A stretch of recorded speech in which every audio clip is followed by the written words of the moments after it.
Hey guys, my name is Andrew and I'm your short-term rental guru. Basically, I made these videos to help people that want to start a short-term rental business. And I wish these kind of videos were out when I was starting myself years ago. And that's why I'm making these videos, to make it easier for you. In fact, I also have a free guide, a short-term rental business startup guide that I will send you completely free.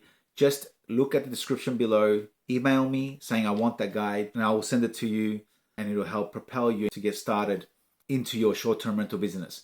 But this specific video is going to be about the different strategies that exist in beginning your short-term rental business, the way you can actually approach it. So the first one is rental arbitrage. So rental arbitrage is when you actually rent a property long-term to use for short-term rentals. So the first thing is you got to make sure that when you sign the contract with the landlord, that you make sure that it says subletting is allowed. And that's made clear so you can use it for AirBnB, Booking.com, VRBO, basically your short-term rental business.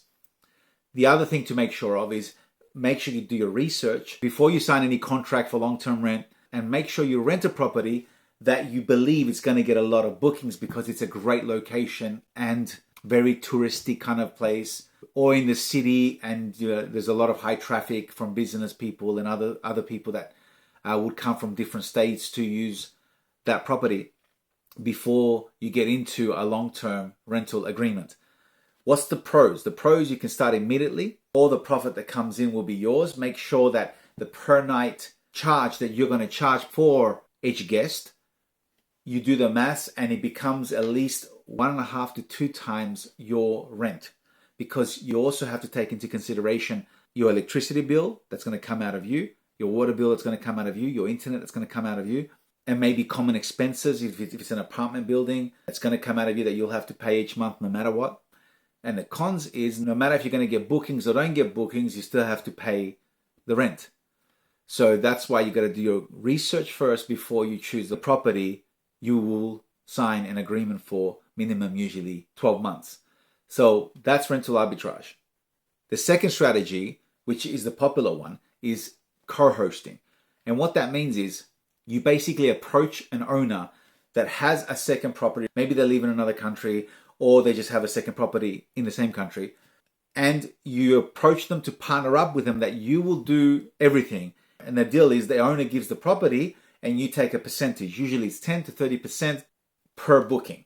And again, in exchange, they give their property and you do the service. They do nothing but give their property, and it is a great deal. And this is one of the best ways to get into it because there's no startup capital. You don't have to pay the first month's rent and the first deposit and all that kind of stuff like you would for a long-term agreement, rental agreement.